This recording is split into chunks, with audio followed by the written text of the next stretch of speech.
Hey everybody, I'm taking you hiking with me today, and I wanted to take a moment to talk to you guys about something called manipulative inconsistency.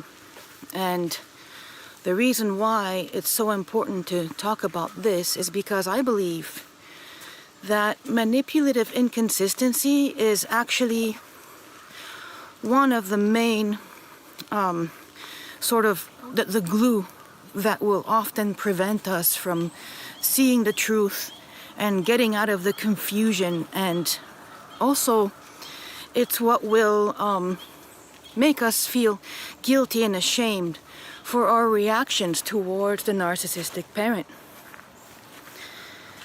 Now, manipulative inconsistency is when a person, like the narcissistic parent for example, will present an image to the world. They will convince you, they will convince the world, they will convince the enablers, and they will convince themselves of how wonderful and how good they are. They will teach you that they will hold this perception about themselves, that they are the most empathetic, amazing, kind, wonderful, big-hearted humanitarians that mean well and that suffer so deeply the sins of others. They will convince the enablers of this. They will convince you of this. They will convince themselves of this. And yet, at the same time, as soon as they are confronted with a different opinion, an uncomfortable emotion, a difficult situation, as soon as they are triggered, they will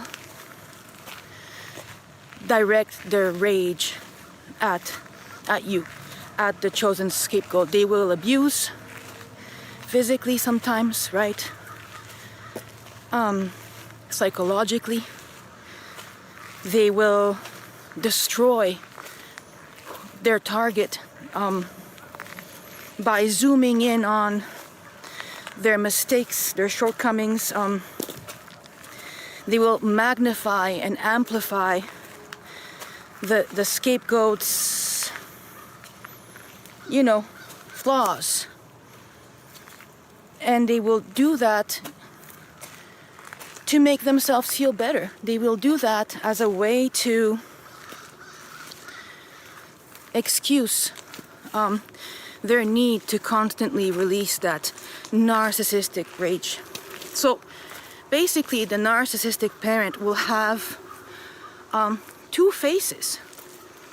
And of course, I understand narcissistic abuse can be experienced differently for everybody because there's different types of narcissists, right? So I am telling you this from personal experience, how I experienced it in my home.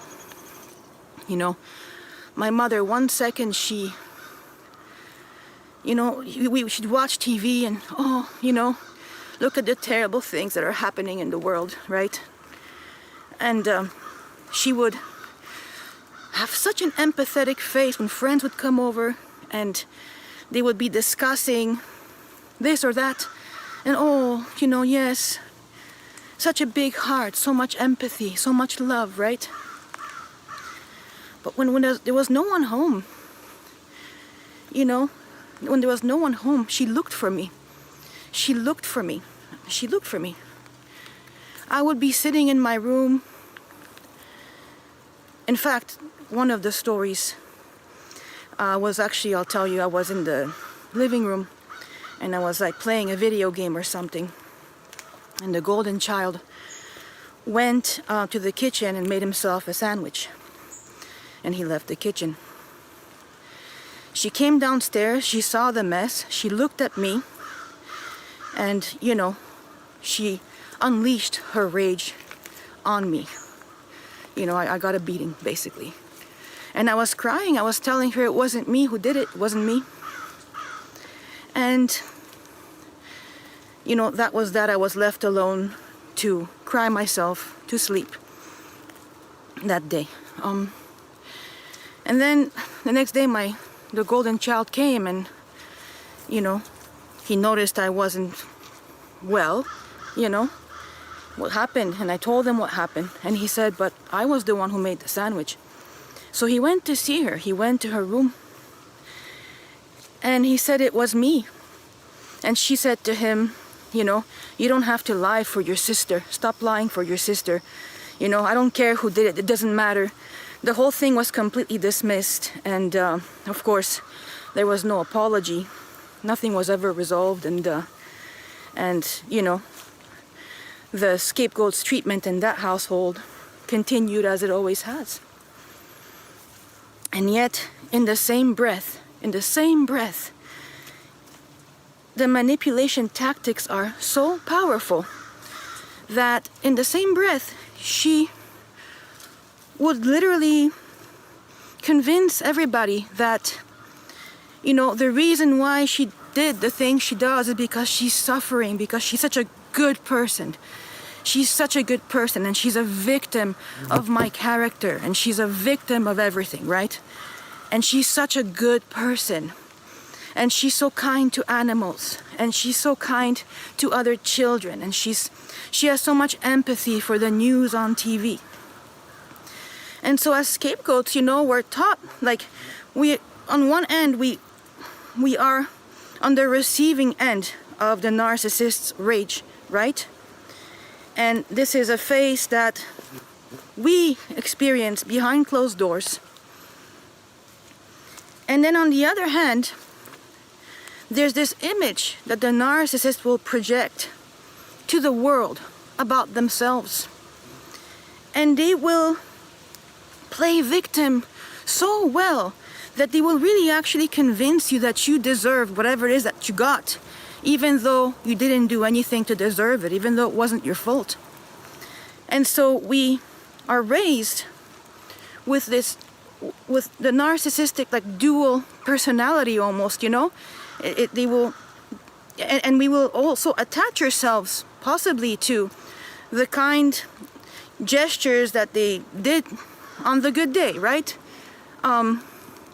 Because that image of them being so good and empathetic is constantly, like, being reinforced. And so when things happen to us, even though it's violence, as children who grew up in this environment, we will learn to feel guilty for not wanting to be around that parent anymore. We will learn that maybe our experiences didn't happen the way they did, because everybody around us seems to have such a, you know, everybody around us is constantly reminding us, you know, they worry about you, and they're so good, and, you know, they've been through stuff in their life, and you have to forgive them, and so on, you know? And so by doing that, our experiences with that parent are completely invalidated. And this is, of course, a form of triangulation, right? Because my narcissistic mother, you know, when I became a young adult and started, eventually when I started to understand narcissism, I distanced myself from her. But, you know, it was the enablers who would always come, and they would say she worries, and she's so good, and she's so wonderful, and she thinks about you, and so on. That image, they will attach themselves to that mask that they wear, that image, and will completely omit the dark side, you know, the emotional dysregulation, the way that they are completely out of touch with reality, and how they impose on you, the scapegoat, to think like they think, and for everybody to be completely out of touch with reality, right? They will, so the scapegoat, we fight, we were constantly caught between this dual trap. The narcissist chose the face of kindness and empathy and wonderfulness, and this is what they convinced the world of. And at the same time, behind closed doors, they will release their inner frustrations on the family scapegoat. And that's a side to them that a lot of people don't know about, will never see. And they will think to themselves, you know what? It's impossible that the narcissistic parent would behave like this. They are so good. They are so kind. You know, they are so generous. That's not possible. And so this is how the confusion is created. When you're surrounded by people who consistently tell you and show you also, look at what they did. They did this and that. So easy for us to have this deep confusion as to what to do next. Manipulative inconsistency will give you false limiting beliefs that your reactions to narcissistic abuse are wrong, that you're the bad guy, that you somehow deserved the punishments that you receive because they are so good. They are so good, right? So you must have done something to deserve that. Manipulative inconsistency will have everybody focus on the good, like the euphoric recall, right? You will think of the good things it did for you. You will have self-doubt. It will create self-doubt. Maybe it's me. Maybe it's me. Maybe it really is me, because they do seem to worry, right? But remember that this is a dual, it's a face. The narcissistic parent will wear masks, and this is how they get away with abusing their scapegoat and nobody doing anything about it.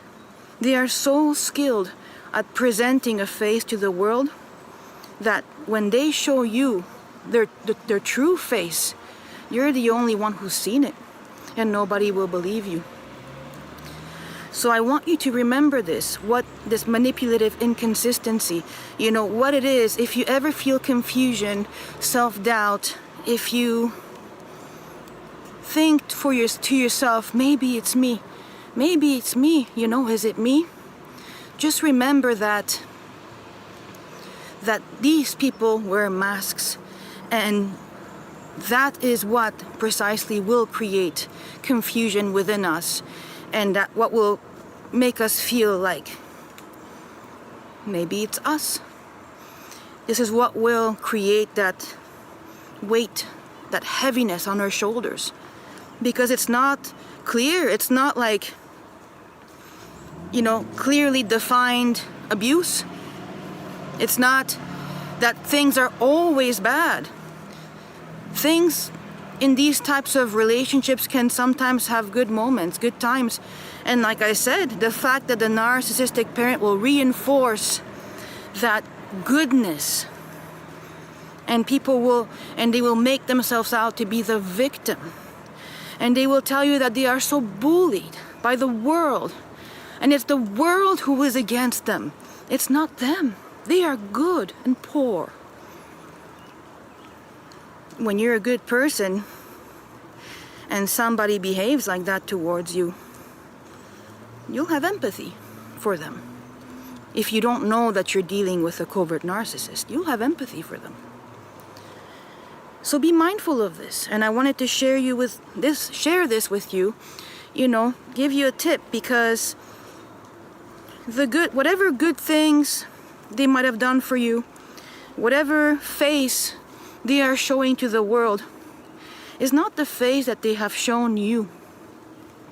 And gaslighting, of course, will make you doubt your own reality. So keep your feet on the ground. You know what they did to you. You know who they are. Even though no one else saw it and no one else believes you, you know the truth. And so the most important thing that you can do is protect your mental health and do whatever you gotta do to keep yourself safe and to create a distance between yourself and your abuser. And the cards will fall where they fall. All you can do is set your boundaries. You can't control how people will react to your boundaries. All you can do is set them. And Maybe someday the enablers will see. Maybe they won't. But that has nothing to do with your act of protecting yourself and protecting your mental health. Trust yourself.